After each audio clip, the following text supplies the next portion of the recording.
roles. It can also be involved in search and rescue, casualty evacuation, and again it can carry a total of 24 stretchers. It carries a crew of either 2 pilots or a pilot and a weapon systems operator and 2 air load masters.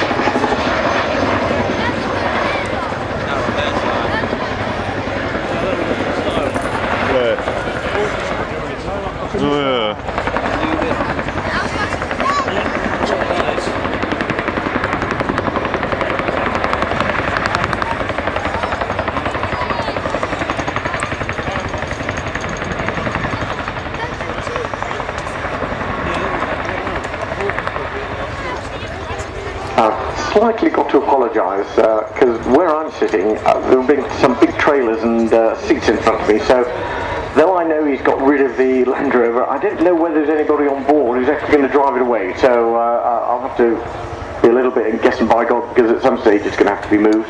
You can see the Chinook is now on the ground.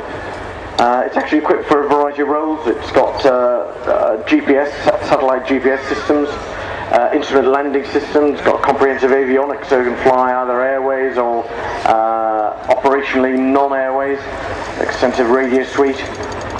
Cockpit's got full nighttime capability, operating with NVGs, night vision goggles. Motors blades, the diameter is 60 feet. And unlike the Merlin, which has got 3 engines, this one's got 2, and they're APCO Lycoming turboshaft engines.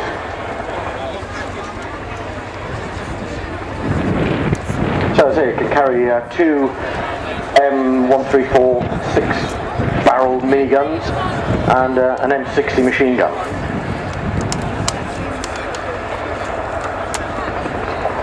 You can get a good look at the, or some of you hopefully can get a good look at the helicopter itself, because you can see that I said it could carry a good internal load.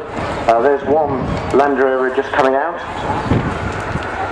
The other Land Rover, of course, slung underneath, but it can actually, as I say, take 2.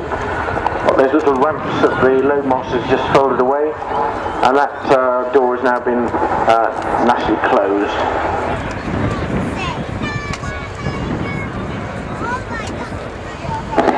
The original Chinook, a CH-47A, entered service with the United States Army back in 1962 during the Vietnam War. And actually, the Royal Air Force did also have a similar looking airplane. It was called the Bristol Belvedere. It didn't work very well, so we ordered the Chinook in 1978. And it actually, basically, that time compared to the CH-47C being operated by the Americans. Again, lots of, as always happened, lots of things. Aircraft have continually improved. The improvement went on to the CH-47C. As I said, that was what ours compared with back in 1986.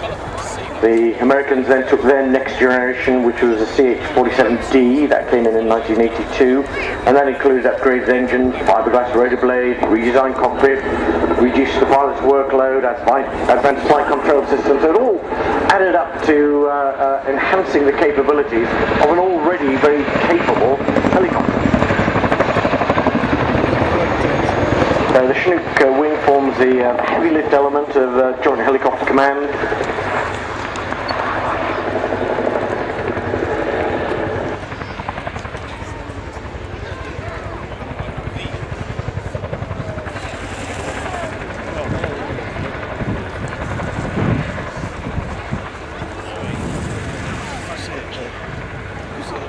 Obviously has been very operational in Afghanistan, because it's sort of been in the news more, not because of any problems that it's had, but because there weren't enough of them there. It can be modified so it can work in Arctic conditions, desert conditions. It's been involved most recently, of course, in the Falklands, Northern Ireland, the Gulf, Bosnia, Kosovo, Sierra Leone, Iraq, earthquake relief in Pakistan, evacuations from Beirut, and of course, as I say, most notably combat operations in Afghanistan. So it's quite a remarkable helicopter. It remains for many the helicopter of choice for UK forces worldwide. It can be thrown around. It can be quite an energetically displayed helicopter. I having got rid of all of the excess baggage, as you might say. Now coming in from the left, it's being flown today, and I was going to say Squadron Leader Lee Turner, but now Wing Commander Lee Turner, joined by birth, Sunderland time and Weir.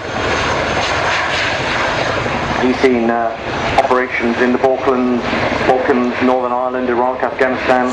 He became a QHI, Qualified Helicopter Instructor, in 2003.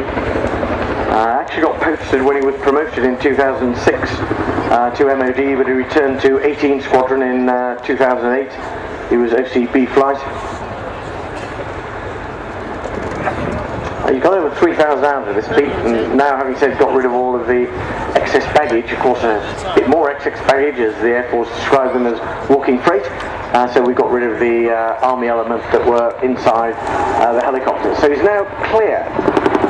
He now hasn't got any underslung load, hasn't got anything inside, he's got rid of the troops, got rid of the vehicles. So hopefully we're now going to see the Chinook get into its full display, clear off to the right before returning. We'll see, time is pressing because there are other display items. We'll see whether we get the whole display. We will see. Other things, of course, this thing's got. It's got defensive aids, it carries a radar warning receiver, ultraviolet and Doppler missile approach warning system, infrared jammers, chaff and flare dispenser, and those normally can be fired either manually or automatically. If you feel under threat, you just punch the button. If not, you let the automatics get on with it. It's a beautiful fleet. It's the only helicopter in the fleet that boasts a fully armoured cabin for its occupants. And as I say, it can spit back at people with its miniguns and machine guns.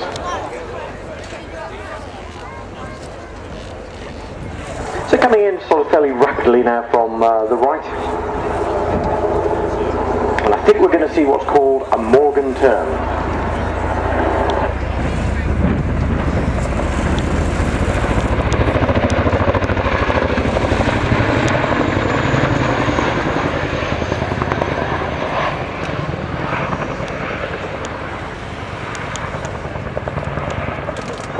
Okay, looks a little bit more like a sort of a wing over to me, but we'll see. As I say, I'm not quite sure at what point he's been able to get back into the display, because normally you're allocated a display slot.